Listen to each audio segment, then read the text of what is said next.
है, पेड़ है या कंपोस्ट रखे हुए उस जगह में छोड़ देंगे। बाकी हम 5-6 जगह चुनेंगे। तो मान लीजिए कि हम एक यहाँ चुन रहे हैं, एक यहाँ चुन रहे हैं जगह, एक ये जगह ले रहे हैं, एक ये जगह चिन्ह लगा लिए कि हमको यहाँ से ही मिट्टी का नमूना लेना है और धान गेहूँ फसल या गोभी सब्जी के लिए लेना है, बगीचे के लिए नहीं लेना है। तो उसके लिए 15 सेंटीमीटर की गहराई तक की मिट्टी का नमूना लेना होता है और हम 15 सेंटीमीटर की गहराई तक का नमूना इन जगहों से लेंगे जो हमने चिन्ह लगाया। खेत में इसको चिन्हित कर लेंगे और उसके लिए अपने साथ में खुरपी कुदाल तो लेकर जाएंगे ही जाएंगे। उसमें देखेंगे कि किसी तरह का जंग मुरझा नहीं लगा हुआ हो, नहीं वो भी लोहा है ना, इसमें जांच करते हैं लोहा का भी जो एक तत्व है तो वो आपके मिट्टी में नहीं रहेगा लेकिन खुरपी और कुदाल से आ जाएगा, इसलिए उसको साफ सुथरा करके लेकर जाते हैं। एक प्लास्टिक का बाल्टी ले लेते हैं साफ सुथरा, जिसमें कोई खाद गोबर या कोई केमिकल रसायन नहीं डाले रहते हैं,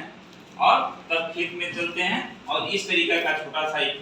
साफ सुथरा पॉलिथीन लेते हैं, प्लास्टिक लेते हैं पेपर। इस पर क्या करते हैं कि एक कागज का लेवल इसमें साट देते हैं जिस पर आपका किसान का नाम, पिता का नाम,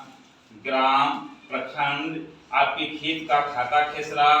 रकबा कितना है, आपका मोबाइल नंबर, आधार नंबर सारा लिख करके डाल देंगे। साला में जाएगा तो बहुत सारा रहेगा ना, ये आपका है इसके पहचान के लिए डाल देते हैं। अब हम यहाँ पर से नमूना उठाएंगे तो बताया ना कि खुरपी से जो गड्ढा खोदेंगे वह 15 सेंटीमीटर की गहराई तक का खोदेंगे। आप दोनों तरफ से खोदेंगे ऊपर से लेकर के तो वह भी आकार का हो जाएगा। दोनों तरफ से करेंगे तो ऐसे मिट्टी निकालेंगे, ऐसे मिट्टी निकालेंगे, बीच वाला मिट्टी निकाल करके आपको बाहर फेंक देना है। वो वाला मिट्टी जो बीच वाला है वो आपका काम का नहीं रहा। अब दूसरा खुरपी से ऊपर से लेकर के एकदम नीचे तक इसके जड़ तक एक गहराई से, इन्हें जो ऊपर से ज्यादा ले लिए बीच में से छोड़ दिए और नीचे से ज्यादा ले लिए,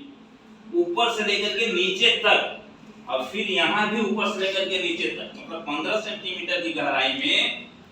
जमीन के ऊपरी सतह से लेकर के जमीन की निचली सतह 15 सेंटीमीटर की गहराई तक एक बराबर मिट्टी को हम खुरपी से खोज करके निकालेंगे और उसको साफ सुथरा इस तरीके के प्लास्टिक पर या बाल्टी में रखते जाएंगे। यही काम यहाँ से भी करेंगे, फिर यही काम हम यहाँ से भी करेंगे, हर तरफ से इस काम को हम करते जाएंगे। बात समझ रहे हैं ना? और सारे के सारे मिट्टी जब हो जाएगा तो उसको हम उठा करके छांव में ले चलेंगे, धूप में नहीं ले चलेंगे, और इसमें जो खर कंकड़ पत्थर जो होगा उसको चुन करके हटा देंगे।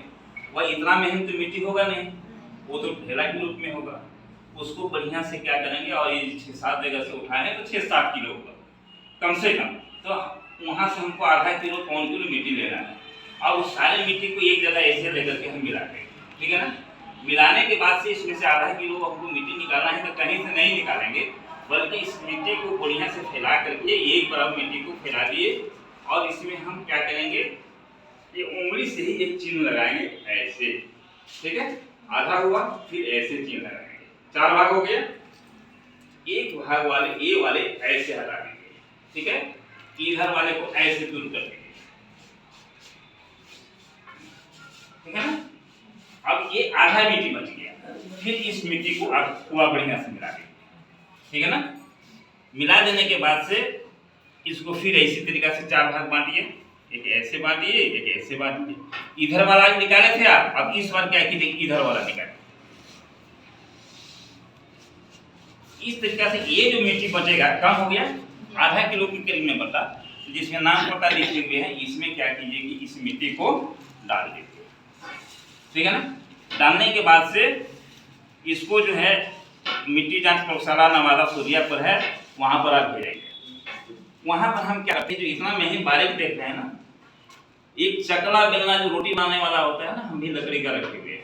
उस पर बड़ा मेहनत करके उसको रगड़ करके तब इतना बारीक बनाए, और इतना बारीक जब मिट्टी हो जाता है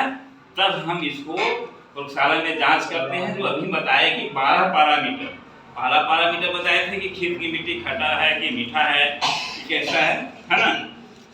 उसकी जांच करते हैं।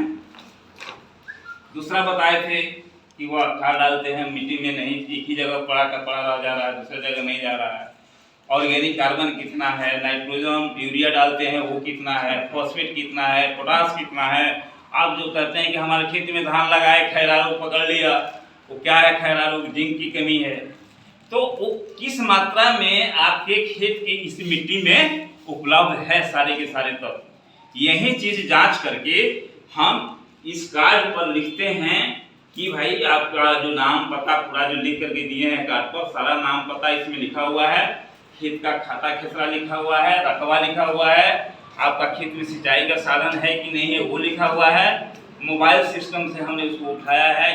इसका जीपीएस सिस्टम से आधार उसका जो ग्रिड है वो लिखा हुआ है, आपका आधार नंबर और मोबाइल नंबर लिखा हुआ है। अब आपके मोबाइल और आधार नंबर से फायदा ये है कि आप जब खेत में गए तो आपका फोटो भी आ गया। देखिए नया सेशन में किसान का फोटो भी आ गया, यहाँ पर क्यूआर कोड भी आ गया,